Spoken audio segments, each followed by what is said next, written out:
drame récent du Moufia, où une demi-douzaine d'étudiants ont perdu la vie, nous rappelle combien les problèmes de la sécurité routière sont importants, sont cruciaux et doivent s'anticiper, se préparer le plus tôt possible, dès l'école maternelle. L'éducation nationale se préoccupe de cette question depuis plusieurs décennies. Elle le fait en cumulant des leviers, des modes d'action. Aujourd'hui, la place des référents sécurité routière joue un rôle considérable, par exemple, mais d'autres types d'actions beaucoup plus ponctuelles ont été mis en place progressivement et d'autres viendront s'ajouter en cours d'année parce que nous pouvons nous satisfaire de la situation actuelle. L'école agit dans trois directions. D'abord, par la connaissance du code de la route ou des éléments dont on a besoin pour traverser un secteur, pour piloter un deux roues. Connaître, c'est important. On le fait avec les mots, avec les instruments, les appareils, les modes de déplacement appropriés à chaque classe.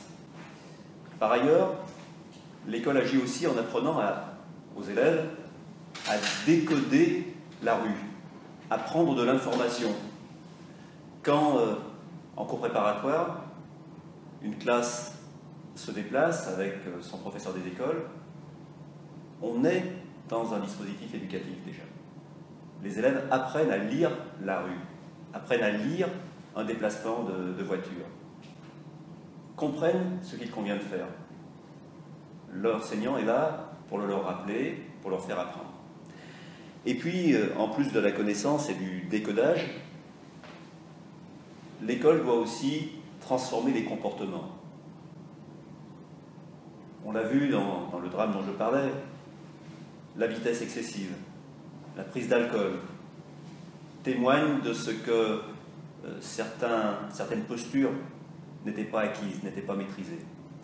Il faut rappeler encore, dès le plus jeune âge, qu'on ne boit pas quand on conduit, qu'on doit être vigilant tout le temps, même si on a la tête pleine de choses, même si on pense à autre chose, même si on a des objectifs qui nous font oublier qu'on a entre les mains un vélo, une moto ou une voiture. Cette vigilance, eh bien, elle se travaille à l'école par une transformation des comportements.